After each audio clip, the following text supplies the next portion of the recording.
हमारी आने वाली पीढ़ियां कमजोर पैदा न हो इसलिए भी हमें गांव-गांव किसानों को समझाना होगा कि यूरिया का उपयोग कम करें।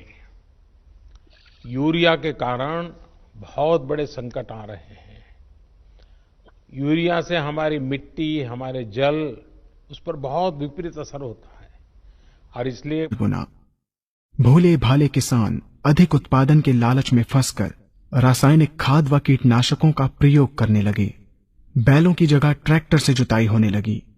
शुरुआत में कम रासायनिक खादों के प्रयोग से अधिक उत्पादन हुआ।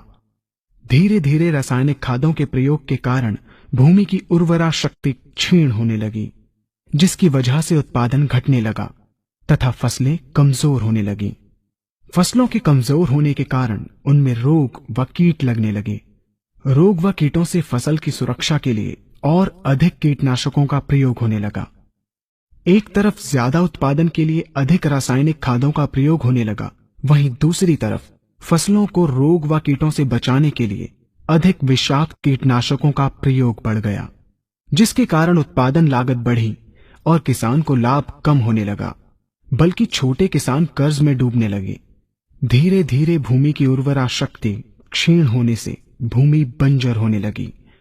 रासायनिक खाद व कीटनाशकों के कारण खाद्यान्न भी विषाक्त हो गए तथा जलवायु भी प्रदूषित हो गई, जिसके कारण मानव, पशु पक्षियों के स्वास्थ्य पर प्रतिकूल प्रभाव पड़ा, जिसका परिणाम आपके सामने है। मानव स्वास्थ्य पर रासायनिक खादों के पड़ने वाले प्रभाव को आप ऐसे समझें।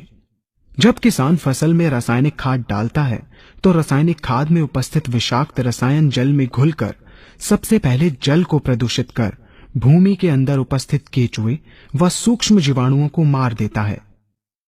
ये बात सभी किसान अच्छी तरह से जानते हैं कि केचुए व अन्य सूक्ष्म जीवाणु भूमि की उर्वरा शक्ति को बढ़ाने के लिए अति आवश्यक होते हैं। विषाक्त रसायन के कारण इनकी मृत्यु हो जाने से भूमि की उर्वरा शक्ति नष्ट हो जाती है तथा भूमि कठोर होकर बंजर होने लगती है। रासायनिक खादों के विषाक्त रसायन पानी के माध्यम से अन्य खनिजों के साथ फसल के अंदर पहुंचकर फसलों को विषाक्त बना देते हैं। बाद में जब खाद्यान्न के रूप में मनुष्य या अन्य पशु इन्हें खाते हैं तो ये विषाक्त रसायन मानव स्वास्थ्य पर बहुत ही बुरा प्रभाव डालते हैं तथा मनुष्य के अंदर तरह तरह के रोग उत्पन्न करते हैं। जब हम जैविक खाद का प्रयोग भूमि पर करते हैं तो जैविक खाद पानी में मिलकर पानी को प्रदूषित नहीं करती।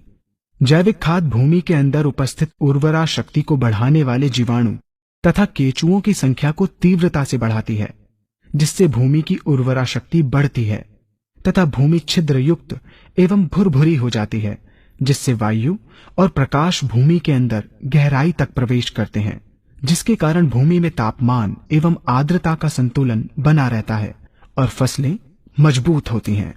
जैविक खाद में विद्यमान तत्व खाद्यान्न के माध्यम से मानव व पशु पक्षियों के शरीर में पहुंचकर स्वास्थ्य लाभ पहुंचाते हैं। जैविक खादों के प्रयोग से फसलें अच्छी और मजबूत होती हैं, जिसके कारण उन पर रोगों एवं कीटों का ज्यादा प्रभाव नहीं पड़ता। यदि किसी प्राकृतिक कारणवश कीटों व रोगों का प्रभाव अगर पड़ता भी है तो गौमूत्र एवं औषधीय वनस्पतियों के घोल के छिड़काव करने से फसलों को रोग एवं कीटों से बचाया जा सकता है। गौमूत्र एवं अन्य प्राकृतिक औषधियों के मिश्रण के छिड़काव से फसलों का कम लागत में बचाव हो जाता है तथा वातावरण पर भी कोई दुष्प्रभाव नहीं पड़ता। यहाँ हम आपको तालिकाबद्ध तरीके से